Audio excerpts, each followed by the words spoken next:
श्री गुरु भक्ति योग। गुरु भक्ति योग के अभ्यास से जन्म मृत्यु के चक्कर से मुक्ति मिलती है।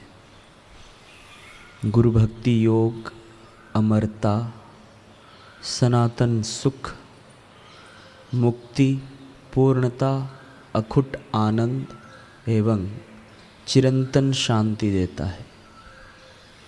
संसार या सांसारिक प्रक्रिया के मूल में मन है।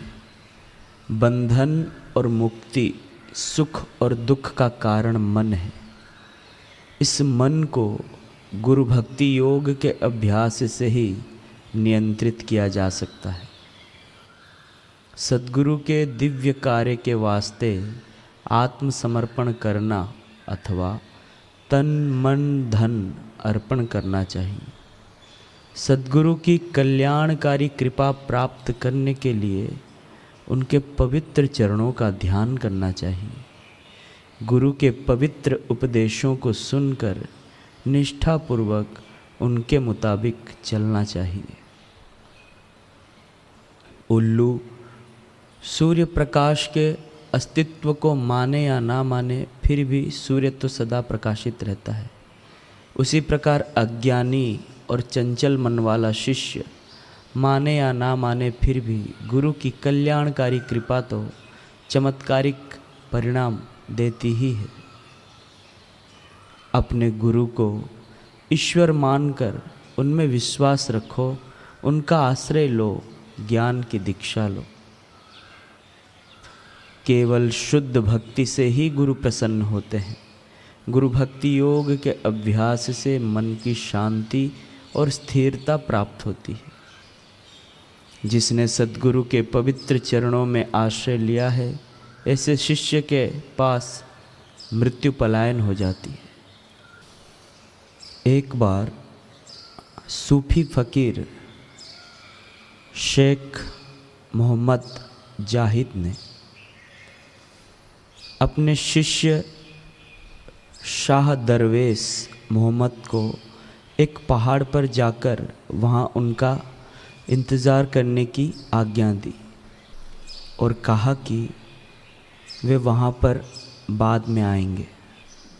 शाह दरवेश मोहम्मद एक क्षण भी देर किए बिना उठकर चल दिए। वे वहाँ पहुंचकर अपने गुरुदेव की प्रतीक्षा करने लगे। सूर्य ढलने को हुआ, अभी तक गुरुदेव वहाँ नहीं आए।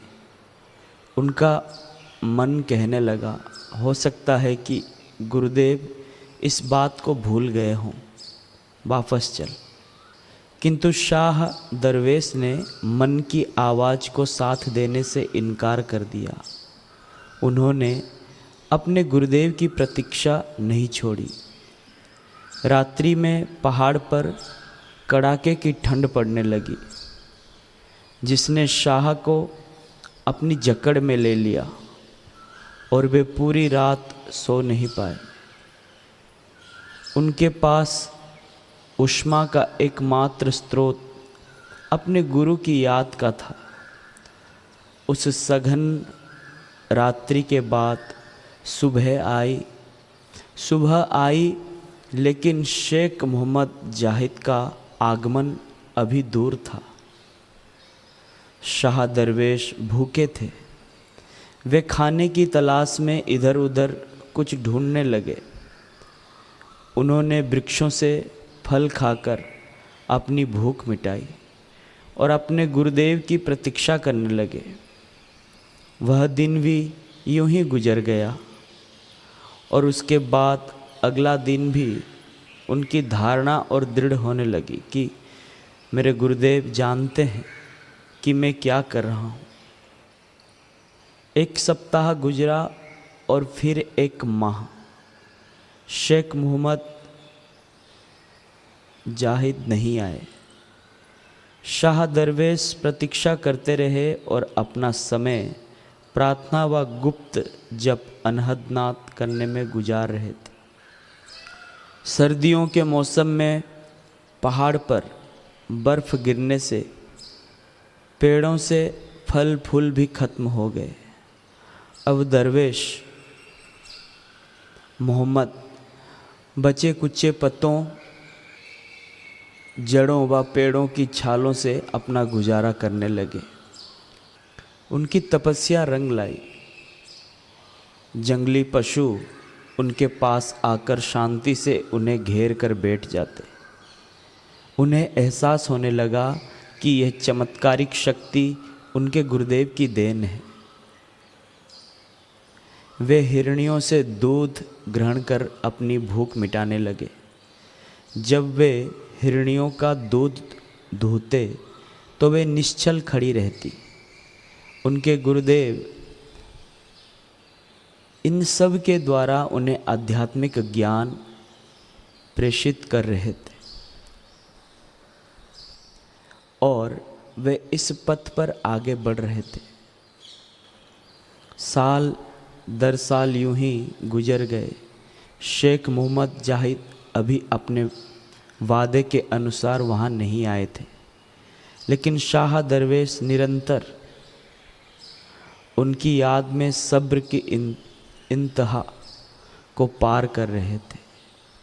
उन्हें एक नवीन ज्ञान प्राप्त हो रहा था और हृदय में विश्वास दृढ़ हो रहा था कि उनके गुरुदेव को इस सब की खबर है। उनका हृदय गुरुदेव के प्रति अलौकिक प्रेम से सरावर हो रहा था और अंत में 7 वर्ष बीतने पर उन्होंने वातावरण में अपने पूज्य गुरुदेव की खुशबू का एहसास होने लगा। गुरु 7वें वर्ष के अंत में वहाँ पहुँचे। जब शाह दरवेश मोहम्मद ने उन्हें देखा तो उनका हृदय अपार आनंद से भर आया। उनके हृदय में प्रेम का ज्वार आया और वे गुरुदेव की आगवानी के लिए दौड़ पड़े।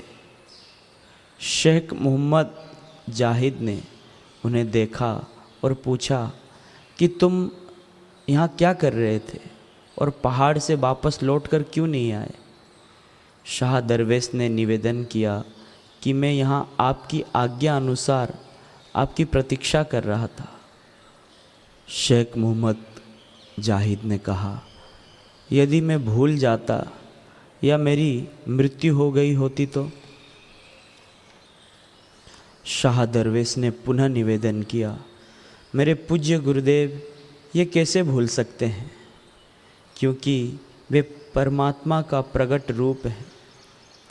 शेख मोहम्मद मुस्कुराए और बोले, आओ मेरे साथ चलो।